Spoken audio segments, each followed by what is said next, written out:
أجمل قصة عن صلة الرحم هي قصة الشاعر عبد الله الفاضل الذي لقب باسم ساري العبد الله بعد ما تشافى من المرض.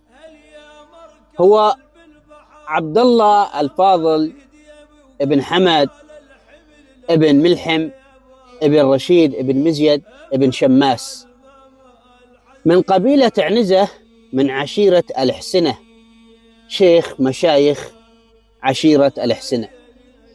عبد الله الفاضل امرض بمرض اسمه مرض الجدري، وكان هذا المرض مستعصي عند البدو وينقل العدوى.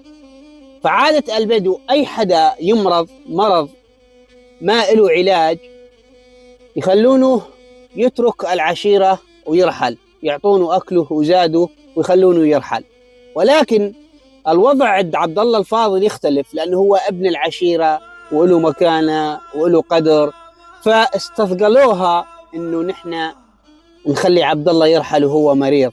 فقالوا نحن نرحل ونخلي عبد الله الفاضل، وتركوا أرضهم، تركوا مرابعهم، تركوا ديارهم لخاطر عبد الله الفاضل.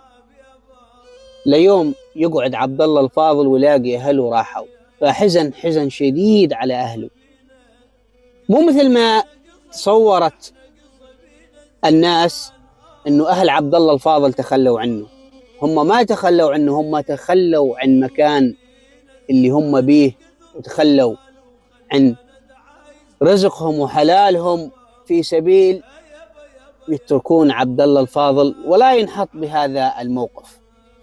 وقعد عبد الله الفاضل وكان عنده كلب اسمه شير، وبلش عبد الله الفاضل يقول أبيات شعر، وحتى قال على شير، قال: هلك شالوا على مكحول يا شير، وخلوا لك عظام الحيل يا شير، لو انت تبكي طول الدهر يا شير، هلك شالوا على حمص وحمى. وتمر قافلة، وهاي القافلة فيها طبيب، وكانوا البدو شاطرين يعني بالطب والأعشاب.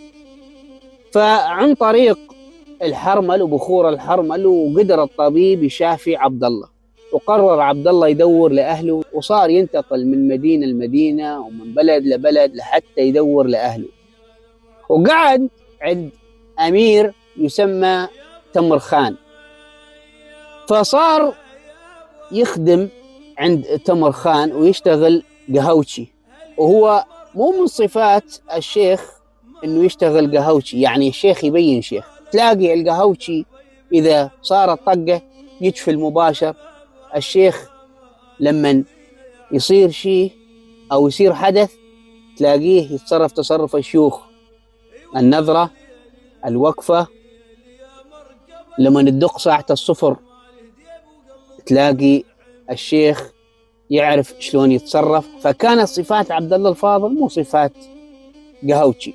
ويجي شاعر على تمر خان ويقعد ويقوم ويقول من هالشعر، وعبد الله الفاضل يسمعهم، وقام يقول أشعار لعبد الله الفاضل. فقال له عبد الله الفاضل هذا مو شعرك. فتمر خان انزعج مشان الضيف، فوبخ عبد الله الفاضل انه انت ما لك علاقه، انت قهوتي خليك بقهوتك. فزعل عبد الله الفاضل وقام وقال: هل ما لبسوا خادم سملهم، وبكبود العدا بايت سملهم، ان كان اهلك نجم اهلي سملهم، وكثير من النجم علا وغاب.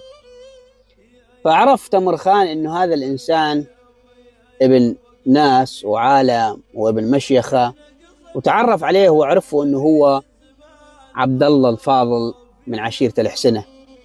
ومشى عبد الله الفاضل، يقال انه التقى باهله في مدينة حماه، وتوفي فيها ودفن فيها، ومات عبد الله الفاضل. واصبحت قصة هذا الشاعر هي رمز ومثل للشعر البدوي اللي انطلق منه العتابة.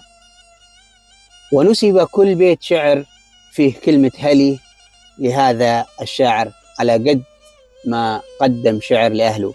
اليوم أهلك إذا يقولوا لك لصالحك هذا الأمر تزعل منهم وتتركهم. اليوم ما تسمع كلمة أهلك. اليوم لا أبوك له مكانة عندك ولا أمك، وإلا من رحم ربي.